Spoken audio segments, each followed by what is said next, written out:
United Nations envoys are heading to Syria to try to convince President Bashar Assad to stop the crackdown against anti-government protesters. Over the weekend, at least 42 people were killed by Syria's military in just one eastern city. In a surprising move, the governments of Saudi Arabia, Bahrain, and Kuwait are now condemning the violence. Joining us with more on this morning is CBS News foreign affairs analyst Pam Falk. Thanks for being here. Good to be here, Randall. What about this condemnation from those three countries, allies normally of Syria, right, saying stop? It's very significant, and they pulled out their ambassadors. And the significance of the Arab nations and allies condemning Syria is that it really sends a message that Assad has gone too far, and that hadn't been the case before. You saw in the UN vote that there was South Africa, Brazil, India, as well as Russia and China, very resistant to trying to move into any kind of more serious UN resolution, and that was because, as a French diplomat told me, the specter, the shadow of Libya hangs over Syria.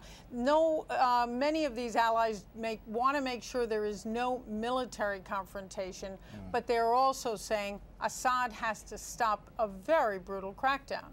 Now, other than the importance of diplomatic language, negative diplomatic language, what, in a practical sense, does it mean for these Arab nations to condemn Syria? I mean, are they pulling back any, are they putting any financial leverage on him? Well, right now, its first step is to pull out their ambassadors.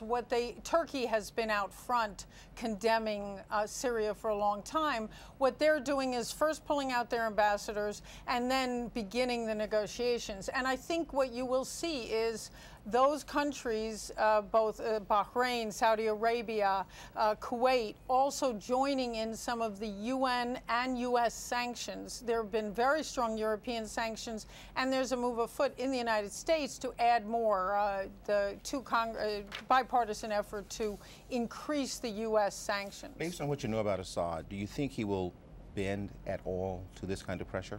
He hasn't before, but I think when there's some sense of unanimity and condemnation by his Arab allies, he may stop this kind of a crackdown, because it's not what it was when his father did the same thing in Hama that many years ago. It is on the air, it is sent by cell phones, and it is out in the public view. I mean, they're just brutally torturing preteens and sending them back into the community. They're trying to send a message, and it's only making the opposition more strong. So let's switch gears now to Somalia. Yes. Growing humanitarian crisis there. Right. Scott Pelley, correspondent Scott Pelley, did our broadcast from there. Can you describe the UN's efforts to get more aid to the people who are dying by the second? It's unbelievable, really, Randall. And this is what the UN does best. There are aid agencies, UNICEF, UNHCR, which is the refugee agency. All of them are trying to get the food, and a World Food Program, trying to get the food in. There have been 29,000 children killed in the last 3 months. It is unbelievable, and 12 million people under threat of famine in the Horn of Africa. Now, they have the largest refugee camp right now that's spun into 3. What you see is 2 things. One is the worst drought that the region has had, and a much more complicating factor, Al-Shabaab, which is a Islamic radical group aligned with Al-Qaeda, blocking some of the aid. Now, in the recent days, they've pulled out of Mogadishu, and the UN Special Envoy, Agustin Mahiga, who will brief the Council on Wednesday, believes that's a good thing, but it also can be more threatening as well. Now, if you could respond briefly, the U.S. pledged $105 million in aid. Should we expect a response much like we saw in '93?